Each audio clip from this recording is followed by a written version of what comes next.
नमस्कार, जय हिंद। बहुत बहुत स्वागत है आपका अपने YouTube channel study with doctor Chauhan sir के साथ में। मेरा नाम है डॉक्टर महेश चौहान और आज हम स्टार्ट करने वाले हैं क्लास 12th CBSE के प्रीवियस ईयर के जो पॉलिटिकल साइंस के पेपर हैं उनके ऊपर थोड़ा डिस्कशन। जो प्रीवियस ईयर के प्रैक्टिस सेट हैं वो आपको मेरे टेलीग्राम चैनल पे मिल जाएंगे। मेरे टेलीग्राम चैनल का नाम भी यही है, study with doctor Chauhan sir.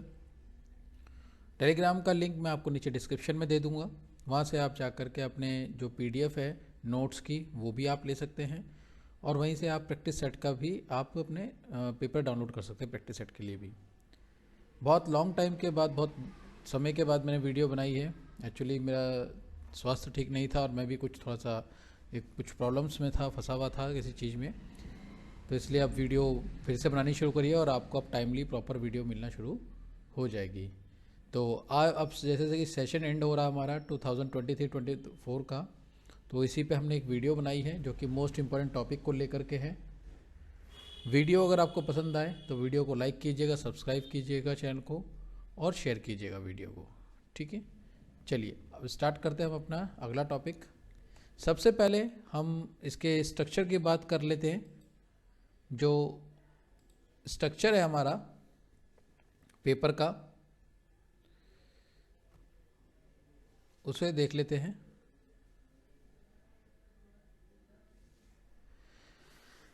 हमारे यहाँ टॉपिक है ये एंड ऑफ बायोपॉलिटी। ये इम्पॉर्टेंट टॉपिक है जिससे कि CBSE ने इसके लिए 6 मार्क्स अलॉट किए हैं।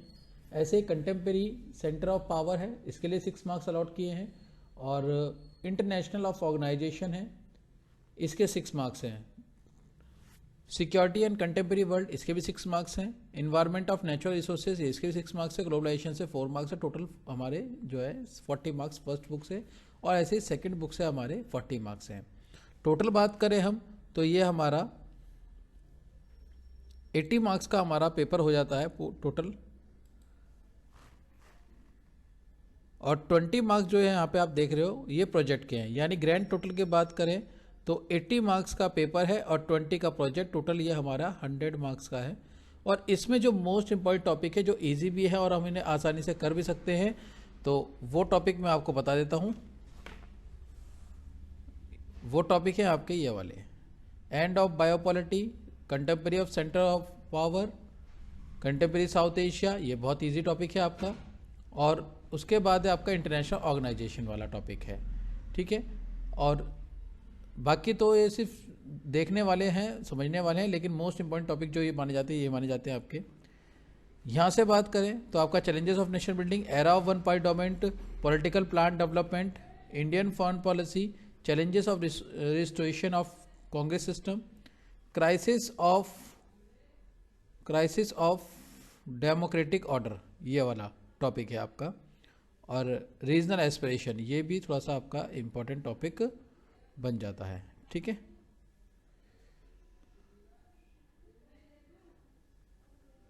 अब इसको हम आगे देख लेते हैं इसका कितना कितना वेटेज है। देखिए, सबसे पहले अगर हम बात करें तो जो नॉलेज है, यानी नॉलेज वाले जो टॉपिक है आपका, सॉरी ये क्या हो गया, एक मिनट। नॉलेज वाला जो टॉपिक है यानी नॉलेज बेस्ड क्वेश्चन आएंगे आपके, उसकी परसेंटेज बात करें तो 27% रहने वाला है और 22 मार्क्स के क्वेश्चन यहाँ से नॉलेज बेस आएंगे आपके। फिर अंडरस्टैंडिंग बेस आपका है, जो कि अंडरस्टैंडिंग की आपको कितनी जानकारी है, नॉलेज और हमने इसका कर लिया, तो अंडरस्टैंडिंग बेस 24 मार्क्स होंगे उसके अंदर आपके, 24 मार्क्स का होगा और 30% इसका परसेंटेज होगा। यानी कि जो पेपर होगा, पेपर का 30% जो क्वेश्चन होंगे वो आपके अंडरस्टैंडिंग बेस होंगे जिसके 24 मार्क्स होंगे, और अप्लाइंग वाले होंगे, जैसे प्रॉब्लम सॉल्विंग वाले, जैसे आपके कोई फैक्ट वाले मिल जाएंगे या कोई सिचुएशन मिल जाएगी या कार्टून मिल जाएगा या क्लिप सोर्स मिल जाएगा, मैप मिल जाएगा, इस टाइप के जो क्वेश्चन होंगे वो 22 मार्क्स के होंगे जिसका 27% होगा। फिर एनालिसिस वाले, एनालिसिस एंड इवैल्यूएशन, जो कि आपको एनालिसिस करने में हेल्पफुल होंगे। तो ये एनालिसिस वाला भी आपको मिलेंगे और ये टोटल 12 मार्क्स के होंगे, 15% इसका वेटेज होगा। टोटल जो होंगे आपके मार्क्स 80 होंगे। वेटेज की बात करें तो 100% का पेपर ये देखिए आपका ये तैयार इसका होता है blueprint और है। 80% पेपर का इसके डिजाइन की बात करें मार्क्स होंगे। तो नेक्स्ट जो देखते हैं पेपर हम 1, सबसे पहले हम ऑब्जेक्टिव्स की बात करें तो ऑब्जेक्टिव जो है वो 6 मार्क्स के फर्स्ट बुक से और 6 मार्क्स के सेकंड बुक से, यानी कि टोटल जो आपके हैं वो 1 मार्क्स के क्वेश्चन बनने वाले हैं। 12 क्वेश्चन एमसीक्यू आपको मिलेंगे, बहुत ईजी होते हैं ये। देन उसके बाद शॉर्ट आंसर टाइप के 3 क्वेश्चन फर्स्ट बुक से, 3 क्वेश्चन सेकंड बुक से आएंगे।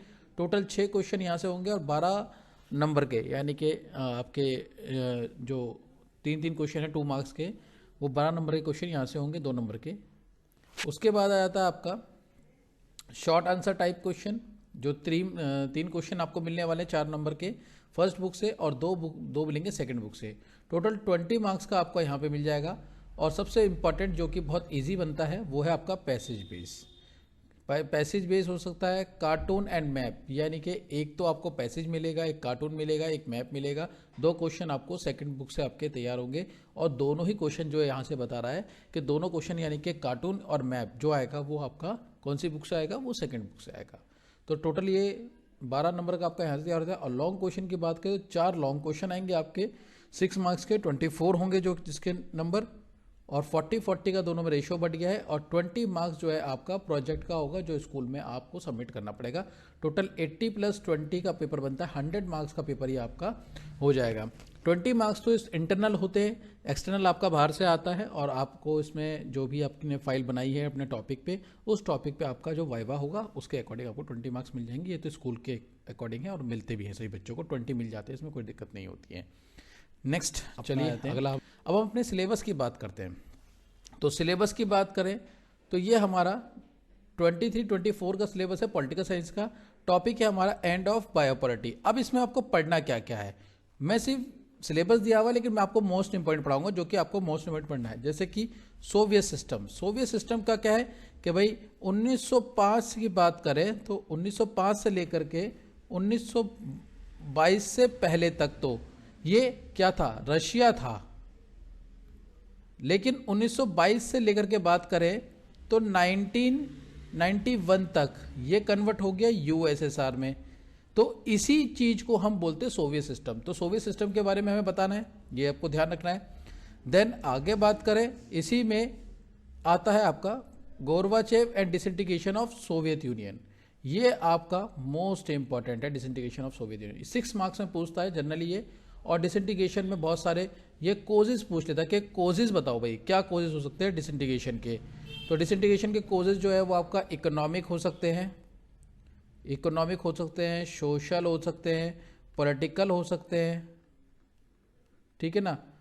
तो इस तरीके के कई सारे, और पॉलिसी ऑफ मिखाइल गोरबाचेव है, शॉक थेरेपी है, ये आपके टॉपिक है।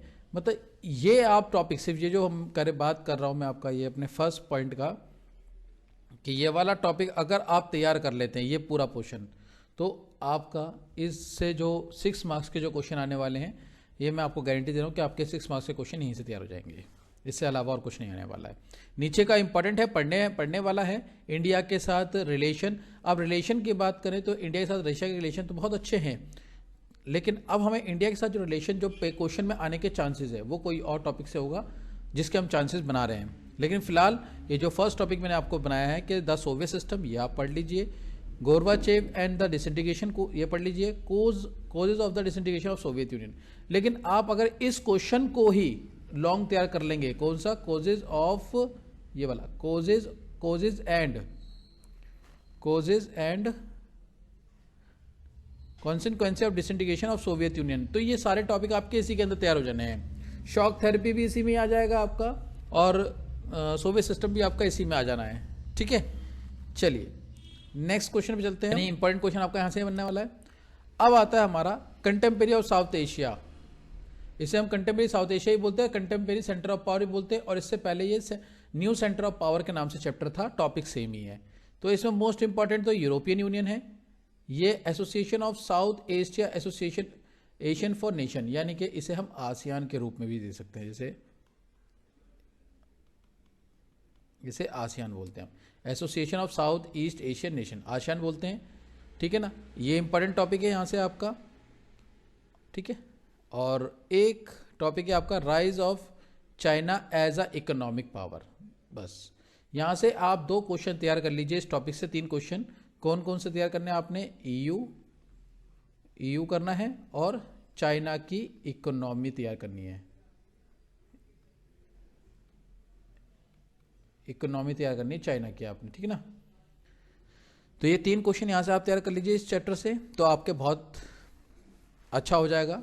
क्वेश्चन यहीं से आपका तैयार होगा, राइट। तो आई होप आपको समझ में आ रहा होगा अच्छे से हमें क्या क्या टॉपिक पढ़ना है। टॉपिक पढ़ने वाले बहुत सारे हैं, लेकिन मैं आपको मोस्ट इंपॉर्टेंट टॉपिक बता रहा हूँ जो कि एग्जाम पॉइंट ऑफ व्यू से इंपॉर्टेंट रहने वाले हैं, और ये 100% एग्जाम में आएंगे। बाकी प्रैक्टिस सेट मैंने आपको टेलीग्राम पे सेंड कर ही दूंगा, और वहाँ से आप देख सकते हो प्रैक्टिस सेट में भी यही क्वेश्चन बार बार रिपीट हो रहे हैं, क्योंकि मैंने बहुत ज़्यादा एनालिसिस करने के बाद ये कोई टॉपिक तैयार कर रहा हूँ। और मैं पूरा सिलेबस इसलिए लेके आया हूँ ताकि आप सिलेबस के अकॉर्डिंग समझें, क्योंकि अगर आप सिलेबस के अकॉर्डिंग में डायरेक्ट वैसे भी लेके आ सकता था, लेकिन सिलेबस के अकॉर्डिंग समझने से वो ज़्यादा बेनिफिशियल हो सकता है, ठीक है। चलिए नेक्स्ट शुरू करते। नेक्स्ट अगला है हमारा इंटरनेशनल ऑर्गेनाइजेशन। ये जो है हमारा यूएनओ वाला टॉपिक है, और ईजी भी है, मोस्ट इंपॉर्टेंट भी है। तो जनरली इंटरनेशनल ऑर्गेनाइजेशन की मीनिंग क्या होती है, तो हमें पता ही है कि भाई कोई भी एक इंटरनेशनल ऑर्गेनाइजेशन जो बनाई जाती है, इंटरनेशनल संस्था जो बनती है, वो कहीं ना कहीं वर्ल्ड में शांति व्यवस्था को बनाने के लिए करी जाती है, और शांति व्यवस्था अगर बनी रहेगी तो मामला ठीक रहेगा। और इसके लिए कोई एक बड़ी संस्था की जरूरत थी, तो बड़ी संस्था की बात करें तो यूएनओ है। हालांकि यूएनओ बहुत बाद में बना, क्योंकि उससे पहले हम बात कर रहे हैं अपना फर्स्ट वर्ल्ड वॉर, जो कि 1914 से 1918 तक हो चुका था। उसके बाद एक ऐसी संस्था बनाई गई जिसकी ज़रूरत थी, तो वो बनाई गई थी लीग ऑफ नेशन, लेकिन वो सक्सेस नहीं हो पाई, और वजह ये रही कि सेकेंड वर्ल्ड वॉर हो गया। और जो सेकेंड वर्ल्ड वॉर हुआ वो आपका 1939 से लेकर के 1945 तक चला था। और इसी सेकेंड वर्ल्ड वॉर में न्यूक्लियर बम का इस्तेमाल सबसे पहले जो बनाया अमेरिका ने बनाया, और यूज़ भी अमेरिका ने किया। लेकिन अब जरूरत पड़ी थी कि भाई कोई ना कोई ऐसी इंटरनेशनल ऑर्गेनाइजेशन होनी चाहिए, तो उसी के साथ ही क्या हुआ, फिर यूएनओ का सेकेंड वर्ल्ड वॉर के एंड के बाद यूएनओ बना। कब बना था? 24 अक्टूबर 1945 में तैयार हुआ यूएनओ, यूनाइटेड नेशन ऑर्गेनाइजेशन। और इस समय इसके मेंबर जो थे वो P4 थे, बाद में ये कन्वर्ट हो गए P5 में। P5 बोले तो परमानेंट 5 है। परमानेंट 5 में आपका यूएसएसआर, जिसे हम रशिया भी बोलते हैं, और आपका यूएसए अमेरिका, यूके, फ्रांस, और ये 4 तो ये थे पहले P4 थे, और उसके बाद ऐड हुआ चाइना, तो P5 हो गया अब ये। तो ये परमानेंट 5 थे, ठीक है ना। तो अब इसमें अगर हम इंपॉर्टेंट बात करें तो इंपॉर्टेंट कौन कौन से बन सकते हैं, तो पहला क्वेश्चन जो इंपॉर्टेंट बनेगा वो बनेगा principal organs of the UNO. इसमें प्रिंसिपल ऑफ यूएनओ के जो ऑर्गेन्स है वो हमें पढ़ने हैं। जैसे कि हम बात करें कौन से ऑर्गन हो सकते हैं इसके अंदर, वो है आपका general assembly, security council, international court of justice, ठीक है ना, और सेक्रेटेरिएट ये आपका है, और economic, social and cultural council जो है, तो ये 5 है। एक और है आपका ट्रस्टीशिप, लेकिन वो अब नहीं रहा, तो वो ये इसके हो गए ऑर्गेन्स यूएन हो गई। आप इसे तैयार कर लीजिए। साथ ही एक क्वेश्चन यहाँ से तैयार कर लिए की एजेंसी। की एजेंसी में आईएमएफ, इनकी फुल फॉर्म भी पता होनी चाहिए, क्योंकि एक नंबर में फुल फॉर्म पूछ लेता है, और ये कब बने, क्यों बने, किससे बने। IMF international monetary fund, world bank, WTO world trade organisation, ILO international labour organisation, IEAO international atomic energy agency, NGO non government organisation. इसी तरीके से आपका ह्यूमन राइट्स, ये पूरा कंप्लीट दिया हुआ है, लेकिन आप इसे शॉर्ट में कर सकते हो। इसमें इसकी की एजेंसी और भी है, जैसे आपकी बात करें यूनेस्को है, ठीक है ना,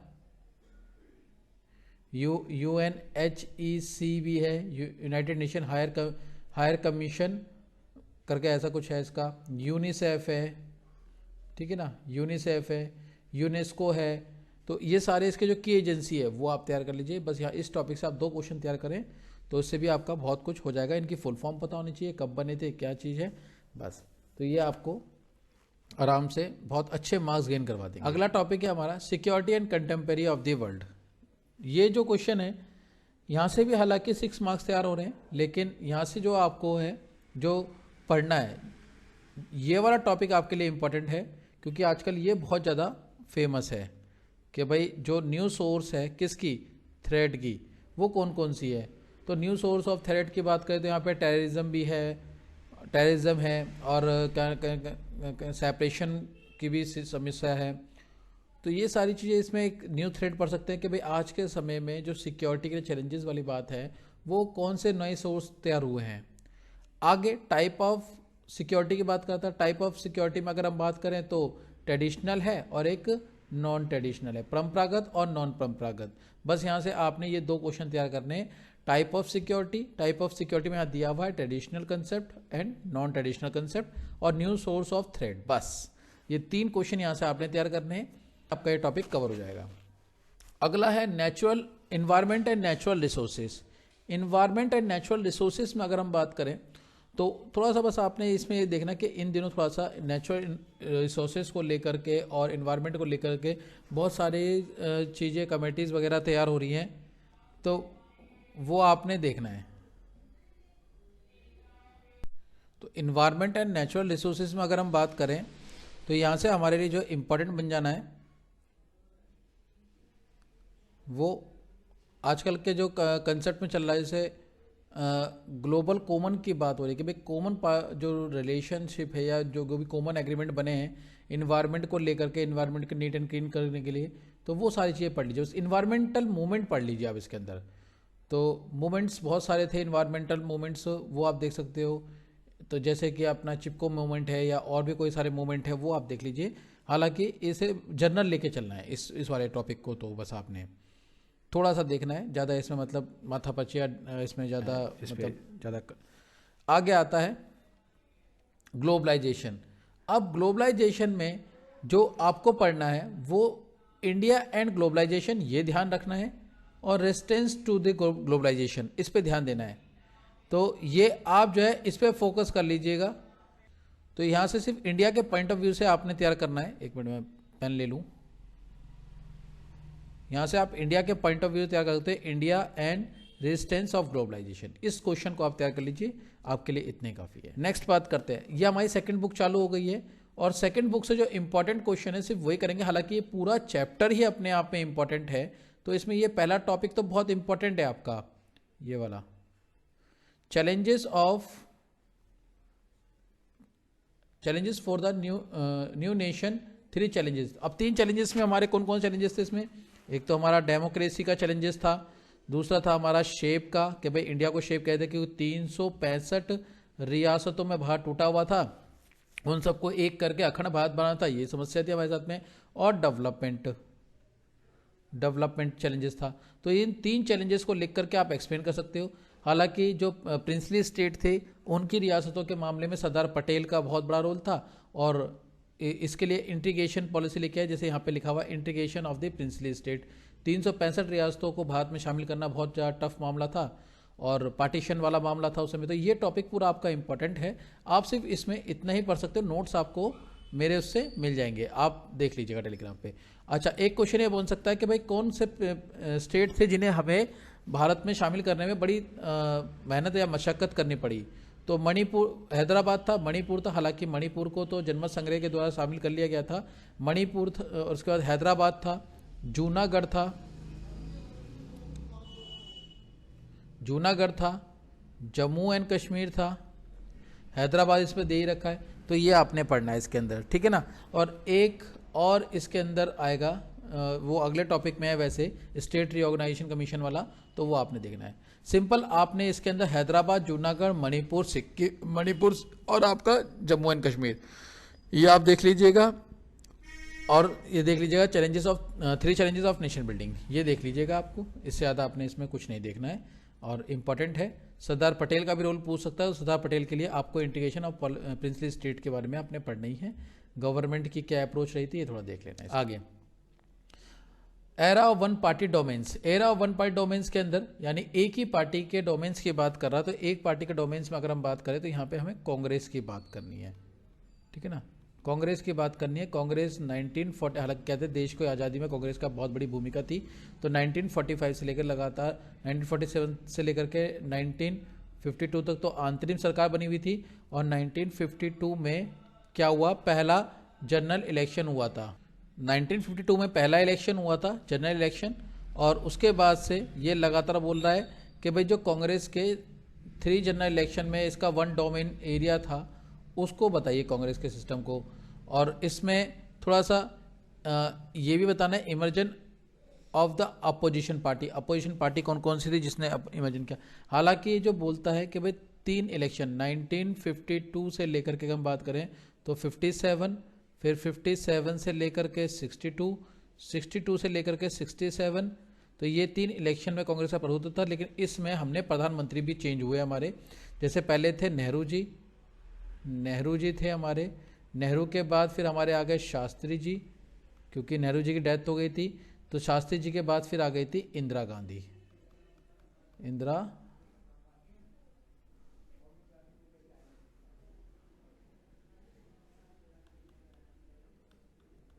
इंदिरा गांधी आ गई थी।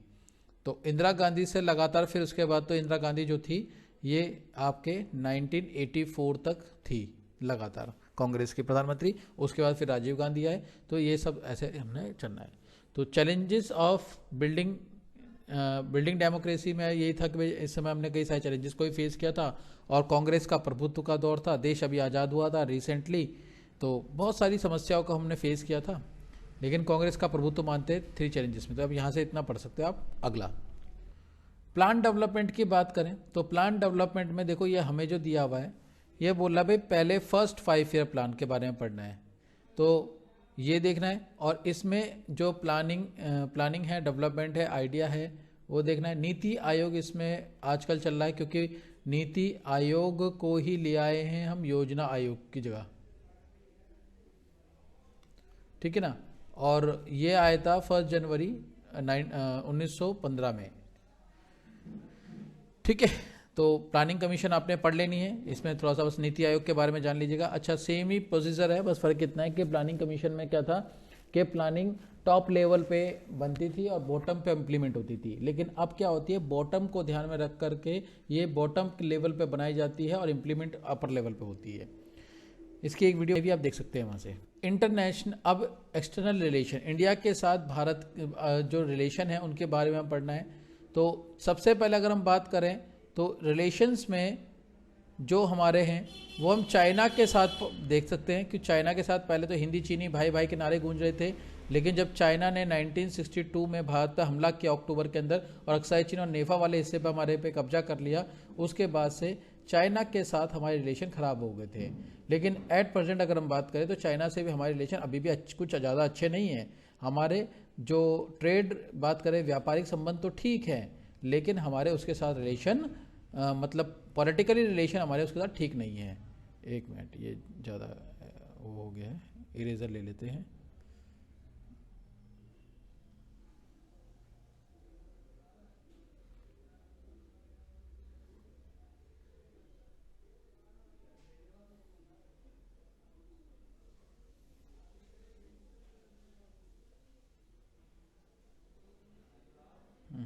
चलिए छोड़िए, कोई नहीं। तो और साथ ही इंडिया की जो न्यूक्लियर पॉलिसी है वो हमें पढ़नी है, वो उसको देख लेना है। और रिलेशन की बात करें तो इंडिया के साथ रिलेशन हमें देखने हैं चाइना के, यहाँ से रशिया के, यहाँ से हमारे पाकिस्तान, श्रीलंका और बांग्लादेश के साथ। ये हमें रिलेशन इंडिया के साथ में चेक करने। पाकिस्तान की साथ बात करें तो पाकिस्तान के साथ रिलेशन तो हमारे ठीक रहे ही नहीं, चाहे वो 1948 का पहला जम्मू कश्मीर की लड़ाई लेकर लड़ाई हो, फिर हमारी 1965 में कंचके रन को लेकर इनके साथ वॉर हो। ये हमारी वॉर है पाकिस्तान के साथ में, इंडिया के पाकिस्तान। फिर 1971 बांग्लादेश की आज़ादी, इससे पहले ईस्ट पाकिस्तान बोलते थे, अब इसे बांग्लादेश नया देश बना दिया गया। फिर 1999 कारगिल वॉर हो, या फिर और कोई टेररिज्म अटैक हो, इसकी वजह से पाकिस्तान से हमारे रिलेशन ठीक नहीं है। चाइना के साथ रिलेशन 1962 के लड़ाई के बाद ख़राब हो गए थे। उससे पहले हिंदी चीनी भाई भाई के नारे थे। तो इस पर ही वीडियो बनाई हुई है, आप देख सकते हैं। अगर ज़रूरत पड़ेगी, आपको कोई प्रॉब्लम होगी तो बता दीजिएगा कमेंट में, मैं इसके ऊपर एक और नई वीडियो बना दूंगा। आगे बात करते हैं challenges of registration of Congress system. तो इसमें अभी मैंने बताया था पीछे ही, हालांकि हम इसे कर चुके हैं, लेकिन अगर आप इसको यहाँ भी करेंगे तो आपको सेम नज़र आएगा। देखो क्या कह रहा है भैया, नेहरू नेहरू नेहरू के बाद शास्त्री, और शास्त्री जी के बाद कौन आ गई, आपकी इंदिरा गांधी। इंदिरा गांधी आ गई। तो ये तो हमने फर्स्ट 3 इलेक्शन में ही देख लिया था। देन अब बात करते, इसमें तो ये फर्स्ट 3 इलेक्शन में कवर हो जाएगा। ये वाला जो टॉपिक है आपका थोड़ा सा इंपॉर्टेंट बन जाता है, क्योंकि 1964 के जो 67 के जो इलेक्शन थे उसमें थोड़ा सा नॉन कांग्रेसिज्म की मैंने बात आई थी। तो इंदिरा गांधी ने कुछ बहुत सारी चीज़ें ली थी, जैसे कि हम बात कर सकते हैं कांग्रेस जो है स्प्लिट हो गई थी। इसमें एक क्वेश्चन बन सकता है, कांग्रेस स्प्लिट हुई थी क्यों? क्योंकि इंदिरा वर्सेस सिंडिकेट बन गया था। और ये कब बना था? ये बना था, वजह थी इसकी, जो प्रेसिडेंट इलेक्शन हुए थे 1960, प्रेसिडेंट के इलेक्शन हुए 1969 में, उसकी वजह से। क्योंकि कांग्रेस ने अपना कैंडिडेट बनाया था एन संजीव रेड्डी को, और इंदिरा गांधी ने कांग्रेस की तरफ से बनाया था वीवी गिरी को, जबकि सिंडिकेट ने कह दिया था नहीं, कांग्रेस के कैंडिडेट तो एन संजीव रेड्डी होंगे। तो इंदिरा गांधी ने कहा अपनी अंतरात्मा पर आवाज़ डालो। तो प्रेसिडेंट के इलेक्शन में जो वीवी गिरी थे वो इंडिपेंडेंटली लड़े और चुनाव जीत गए थे, जिसकी वजह से इंदिरा गांधी पर आरोप लगा कि भाई उन्होंने कांग्रेस पार्टी के खिलाफ काम किया है, इसलिए उनको सिंडिकेट ने क्या करा, कांग्रेस से निकाल दिया था। और उसके बाद जो थी कांग्रेस 2 पार्ट में टूट गई थी, एक बनी कांग्रेस ओ और एक बनी कांग्रेस आर। कांग्रेस ओ जो थी वो थी सिंडिकेट की। सिंडिकेट क्या था? यानी कांग्रेस के अंदर ऐसे जो भारी भरकम लोग थे जिनकी सिंडिकेट में ग्रुप था, एक जो चलता पावरफुल लीडर का ग्रुप था जिनमें उनकी चलती थी। और कांग्रेस आर की जो लीडर थी, जो नई कांग्रेस बनी, वो बनी इंदिरा गांधी। तो इंदिरा गांधी जो नई कांग्रेस बनी थी, तो इसका जो सिंबल इन्होंने रखा था जब चुनाव लड़ाते इन्होंने, गाय और बछड़ा इनका सिंबल था। बाद में ये सिंबल इन्होंने अपना पंजा ले लिया था, लेकिन अब ये गाय और बछड़ा था जब कांग्रेस आर बनी थी। तो ये हमें देखना है।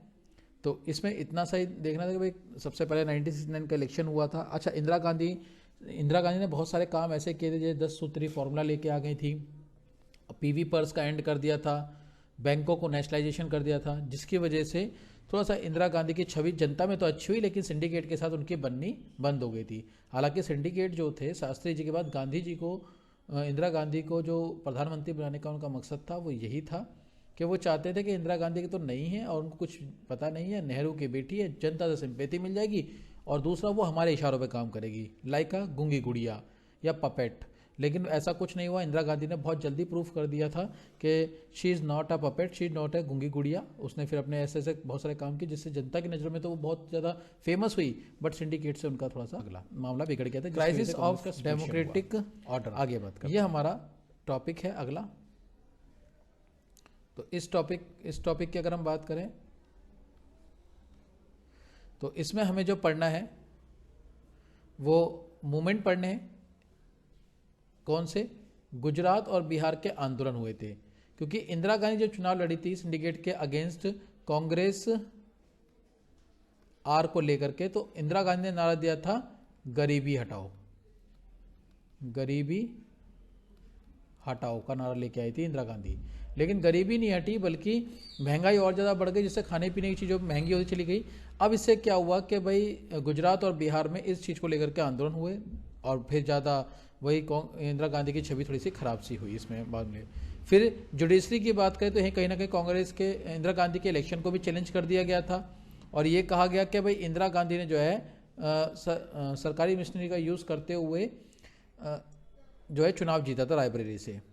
तो इलाहाबाद हाई कोर्ट ने उनके चुनाव को नल एंड वाइड कर दिया, रद्द कर दिया था, लेकिन उन्होंने चैलेंज किया सुप्रीम कोर्ट में, और सुप्रीम कोर्ट ने डिसीजन दिया कि जब तक इस मामले की पूरी तरीके से सुनवाई, मतलब निष्पक्ष नहीं हो जाता है, पूरा फैसला नहीं आता, तब तक इंदिरा गांधी जो है लोकसभा की मेंबर तो रहेंगी, बट वो लोकसभा की किसी भी कार्रवाई में भाग नहीं लेंगी तब तक।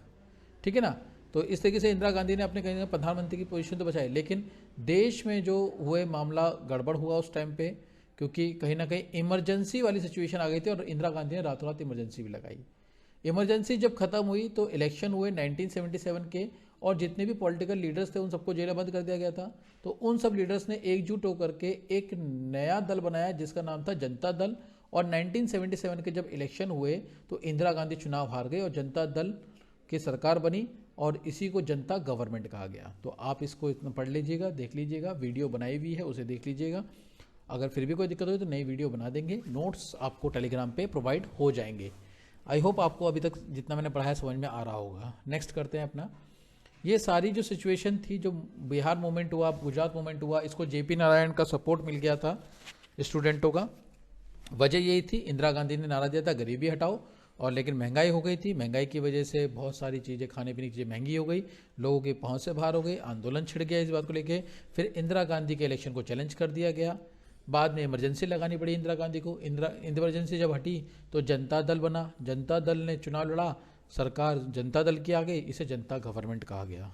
इंपॉर्टेंट है ये। नेक्स्ट, रीजनल एस्पिरेशंस की बात करें तो यहाँ पर आपका ये सारा का सारा जो है टॉपिक ये वाला इंपॉर्टेंट है, जिसमें हम थोड़ा सा टेंशन, एरिया ऑफ टेंशन की बात कर सकते हैं।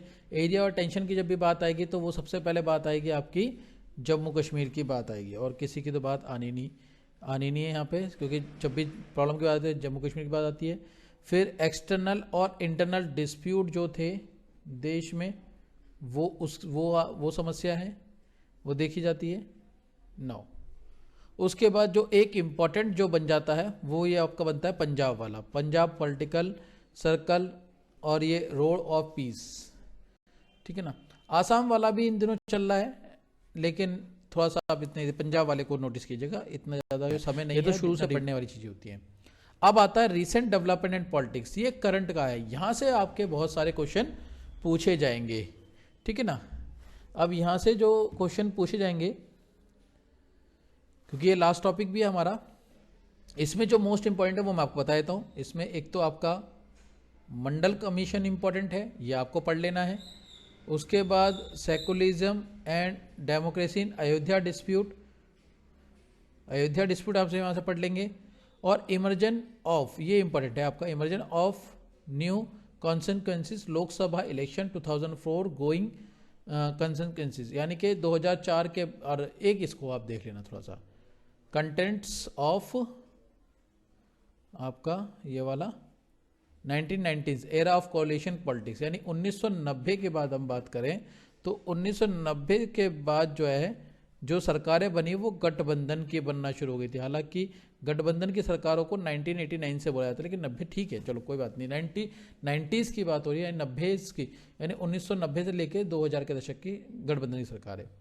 कई दिनों तक गठबंधन की सरकारें देखने को नजर आई, लेकिन अब पहली बार जैसे हम बात करें 2014 में इलेक्शन हुए, और इसमें जो एनडीए थर्ड, और उसके बाद 2019 अगेन एनडीए 4 जो देखने को मिली, ये फुल फ्लैश मेजॉरिटी के साथ में थी।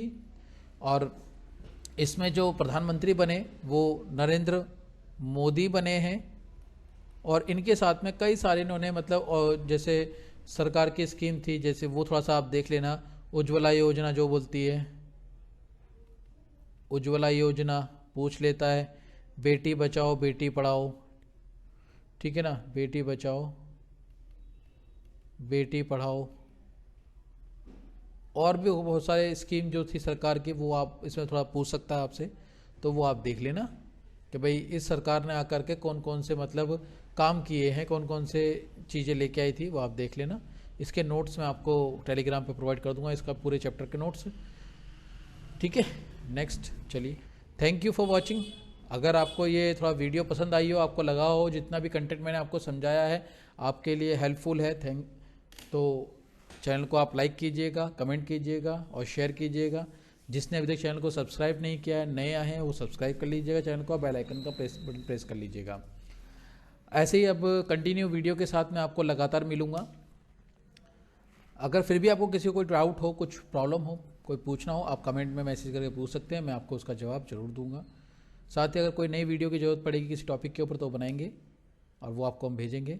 लास्ट मोमेंट चल रहा है, लास्ट मोमेंट के लिए मैं जितना आपको बता दूँगा टॉपिक सिलेबस वाइज मैंने आपको बताया कि आप ये टॉपिक प्रिपेयर कर लीजिए, उस टॉपिक के नोट्स आपको मैं टेलीग्राम पे प्रोवाइड कर ही दूंगा, और प्लस प्रीवियस ईयर के जो क्वेश्चन पेपर हैं वो भी आपको टेलीग्राम पे प्रोवाइड हो जाएंगे। ठीक है, चलिए मिलते हैं नेक्स्ट वीडियो में, ऐसे ही जुड़े रहिए आप study with doctor Chauhan sir के साथ में। मिलते हैं अगली वीडियो में, अलविदा, थैंक यू, नमस्कार, जय हिंद।